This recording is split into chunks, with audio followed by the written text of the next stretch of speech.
Hi everyone, welcome.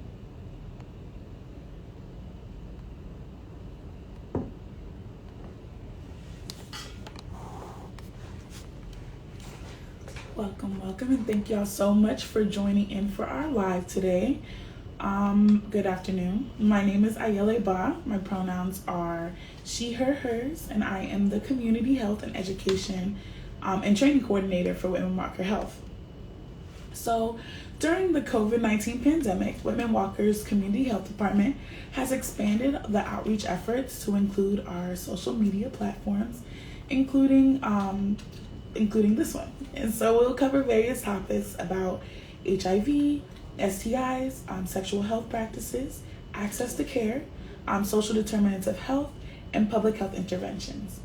The community health team is here to educate and support you. So again, my name is Ayele, and welcome to the first part of a two-part live series for Sexual Health Awareness Month. So if you didn't know, September is Sexual Health Awareness Month. It's full of many important events and celebrations, days like Labor Day, the end of summer, unfortunately, is tomorrow, National Nutrition Week, Beyonce's birthday, and what brings us here today, Sexual Health Awareness Month. So our lives will be in two parts. Today will be our part entitled Pain, which we will discuss STI prevalence and prevention. And please tune in next week. That will be all about pleasure and discussing pleasure with parents, providers, and partners. Talk about pushing P. So we can get into the topics today. And if you have any questions, please feel free to write them into the chat and I will respond to them as quickly as I can. So today we're discussing STIs, or sexually transmitted diseases. They can be also called STIs or STDs, and that I will use that name interchangeably in this live. They affect people of all ages, backgrounds, and from all walks of life. In the U.S., there are about 20 million new cases each year and rising. About half of them are in young people ages 15 to 24. It's just staggering because many STIs have been shown to lead to pelvic inflammatory disease and infertility, especially in young women. Chlamydia and gonorrhea are significant preventable causes of pelvic inflammatory disease and infertility. And untreated, about 10 to 15% of women with chlamydia will develop PID. Chlamydia can also cause fallopian tube infection without any symptoms and can be a silent infection in the upper genital tract, causing permanent damage to the fallopian tubes, uterus, and surrounding tissues, leading to infertility. Many people who think they would know if they had an STI, but the truth is many come without symptoms. So many may not even know that they have them. The best way to know is to get tested and to get tested regularly. But when it comes to HPV, there's no way if a man, for instance, can get tested for it. So there are ways to see for visual symptoms, but it is one of the reasons why by the age of 50, at least 80% of women will have acquired or encountered that infection. And there's also a 3-part vaccination available for HPV, as well as other STIs, such as hepatitis A and B. Anybody who is sexually active can get a STI, even on your first time. So if you've had unprotected sex, have a new partner, or more than one partner, or for any reason are worried that you've been exposed to an STI, be sure to talk to your healthcare provider about getting tested. While some providers might include these STI tests as a part of a regular checkup, you can also search for a clinic like Whitman-Walker Health that offers them for free, that offers testing near you. Getting tested can be super quick and easy, depending on what you're getting tested for. There could be a blood sample, a swab, you may have to pee in a cup. HIV tests can get a response back in 60 seconds. And so it's important to get tested regularly and often. STIs can be transmitted in various types of sexual intercourse. Unprotected anal sex poses one of the highest sexually transmitted infection risks because the anal cavity is compromised of permeable mucous membranes, which can provide an entry point for an infection. So due to the nature of sexual activity involving the anus, Small tears and cuts are common, especially if not using enough lube. So additional points of entry present additional infection opportunities. That's why it's important to protect yourself while having sex, using condoms, internal or external, for anal with the inner ring removed, and knowing that also STIs can be prevalent in oral sex as well. So using barriers like dental dams and condoms for oral sex as well.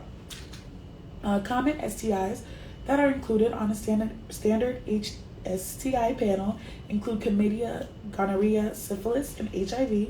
But really, there are so many STIs to be protecting yourself against.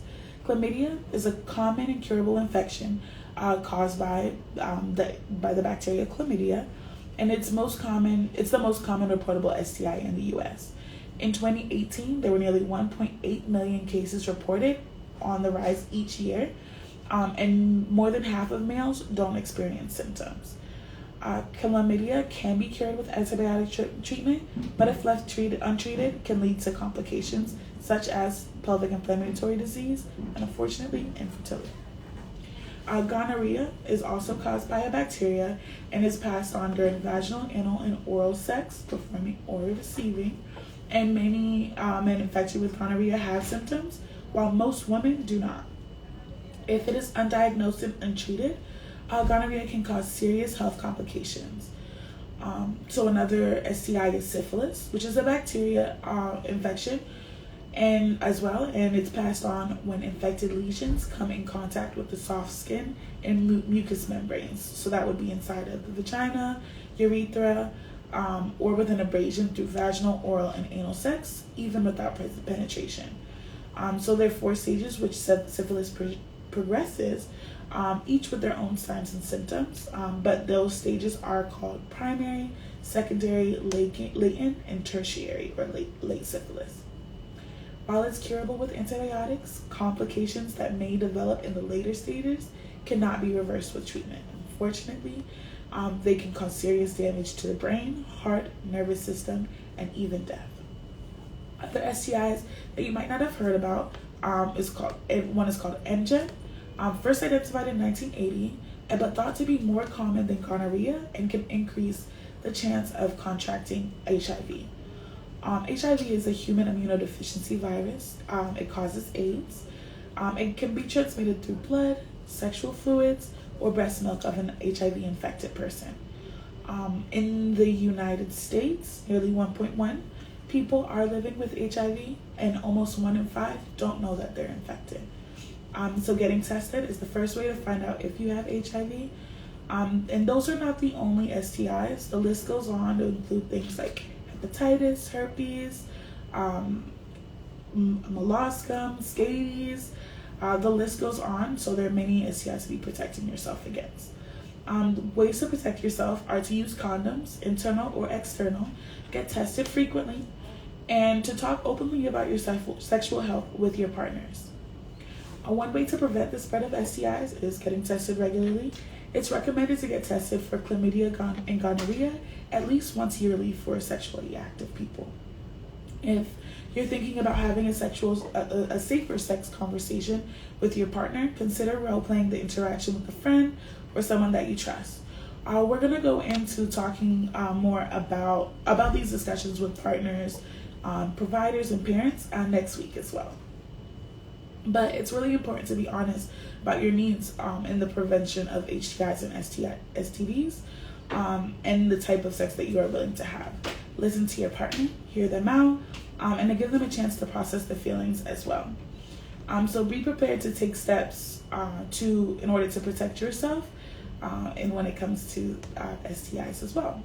We're going to be going deep into having those discussions next week in our part 2 on pleasure.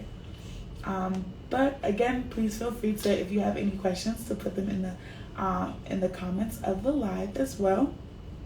And we will continue discussing the STIs. Other things that could be included more so in the pain of Sexual Health Awareness Month are discussing birth control options as well, because those are important ways that you can continue protecting yourself, not against STIs, but against pregnancy if you're looking for that as well. There are also options, medical options for preventing STIs, such as taking PrEP or pre-exposure prophylaxis that don't require a buy-in from a partner.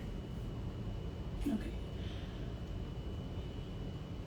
Is birth control free? There are free birth controls located in the city, not here at Whitman-Walker, but please feel free to give our number a call and we can get you in contact with the resources at our clinic as well.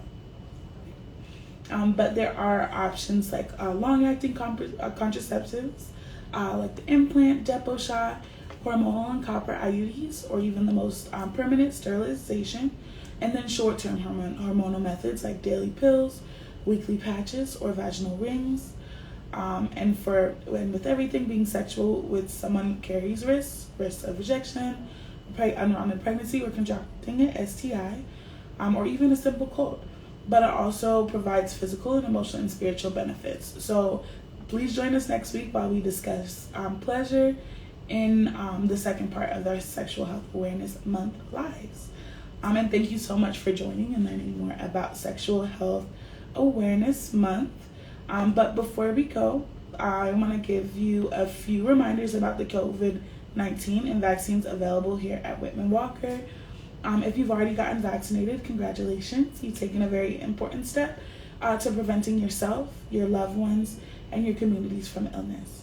Multiple variants have soared across the world, and it's totally understandable why you might want to keep wearing your mask. The vaccine is not 100% effective. More contagious variants are spreading, and there are very few protocols in place to actually verify that people around you have been vaccinated. So keep on staying alert. If you haven't been vaccinated or if you're looking for an appointment, Whitman-Walker Health has the COVID-19 vaccine available.